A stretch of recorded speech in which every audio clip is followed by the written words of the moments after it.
daawadayaal markana waxaad ku soo dhawaataan wararka ciyaaraha maanta waxaan idin hayaa kooxda Manchester United ayaa xalay lagu garaacay gurigeeda iyadoona kooxda Burnley ay labo ku dhufatay Man United kooxda kubadda cagta ee Manchester United ayaa guuldaro eber iyo laba ah kala kulantay kooxda Burnley oo marti uga ahayd garoonka Old Trafford ciyaar ka tirsanayd kulamada horyaalka Premier League qaybta hore ciyaarta ayaa lagu kala maray eber iyo hal oo ay ku hogaaminaysay kooxda martida ahayd ee Burnley daqiiqadii 39aad kooxda Burnley ayaa hogaanka u qabatay ciyaarta waxaana eber iyo hal ka dhigay Chris Wood waxaana goolkan ka caawiyay saaxiibkiisa Ben Mee qaybta labaad markii la isku soo noqday labada dhinac ayaa waxay sameeyeen qaab ciyaareed aad u fiican iyagoona abuuray fursado badan oo goolal loo filin karay daqiiqadii 56aad kooxda Burnley ayaa dhalisay goolkeedii labaad ee ciyaarta waxaana eber iyo laba ka dhigay Jay Rodriguez kadib markii uu goolkan ka caawiyay saaxiibkiisa Chris Wood oo goolka koobaad dhaliyay ugu dambeyntii ciyaartu waxa ay ku soo dhamaatay guul daro eber iyo laba oo ay Manchester United kala kulantay kooxda Burnley oo marti uga ahayd garoonka Old Trafford si kastaba ha noqotee dhanka hoose ka bogo natiijooyinka kulamada kale ee caawa la ciyaaray horyaalka Premier League Leicester City ayaa 4-1 waxay uga adkaatay kooxda West Ham United Tottenham Hotspurna 2-0 ay uga adkaatay Norwich City tababaraha kooxda Manchester United Ole Gunnar Solskjaer ayaa waxa uu sharaxaad ka bixiyay sababta ay Red Devils uga laabatay loolanka loogu jiro saxiixa xidiga Erling Haaland ee bisha January Erling Haaland ayaa ku dhawaaday in uu u dhaqaaqo garoonka Old Trafford suuqa kala iibsiga ciyaartooyda ee bisha January ka hor inta aan la shaacin in uu ugu biiray kooxda Borussia Dortmund qiimo dhan 17 milyan oo gini wargeyska Daily Mail ee dalka England ka soo baxa ayaa horay u sheegay Man United ay iska diiday dalabka Mino Raiola oo ah wakiilka Haaland iyo aabihiisa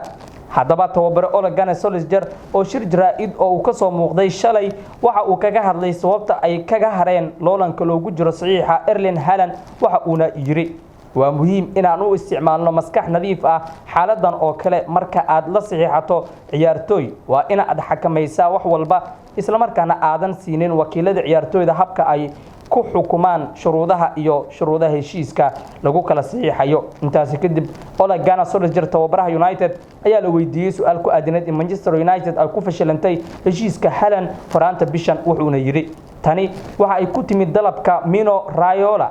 qaar kamid dalabka ayaa keenay in heshiiska la burburiyo marka eedeymaha aan kala kulmayno heshiiskan waa wax la yaab leh oo niyad jab leh buu yiri tababaraha United Ole Gunnar Solskjaer caawa waxaa jira kulamo aad u xiiso badan waxaa ciyaaraya kooxaha Liverpool iyo Wolverhampton kooxda hogaanka u haysa horyaalka Premier League ee Liverpool ayaa booqanaysa garoonka Molineux si ay halkaas uga soo ciyaarto caawa naadiga Wolverhampton Reds ayaa doonaysa inay caawa guul ka soo gaarto Wolves isla markaana tababar Klopp iyo wiilashiisa ay sii wataan bandhigooda quruxda badan oo ay bartanka kaga jiraan kooxda uu hogaamiyaha u yahay tababar Jurgen Klopp ayaa guuleystay 22 kulan isla markaana aan wax guul daro ah la kulmin 22 kulan oo ay Premier League ciyaartay xilli ciyaareedkan waxaana ay horyaalka ku horkacayaan haatan 16 dhibcood xaqiiqooyinka ciyaarta markaan eegno Wolves ayaa guul daro la kulantay mid kasta oo kamid ah 6deedii kulan ee ugu dambeeyay Premier League oo ay la ciyaareen Liverpool waxaana ay dhaliyeen kaliya hal gool waqtigaasi tan iyo hal iyo eber ay guusha kaga heleen Liverpool garoonka Anfield bishii December sanadkii 2010 Liverpool ayaa haatan khasaaro la kulmin iyadoo marti u ah Wolves ama booqatay kulan horyaalka tan iyo bishii Agosto sanadkii 1981 waxayna ku guuleysteen 3 kulan halka ay barbar la galeen 3 kale lixdooda kulan ee ay kooxda Reds booqatay garoonka Molineux iyo waqtigaasi iyadoona xitaa shaqadooda gool ka ilaashatay mid kasta oo kamid ah 4tii kulan ee ugu dambeysay ee ay halkaasi booqdeen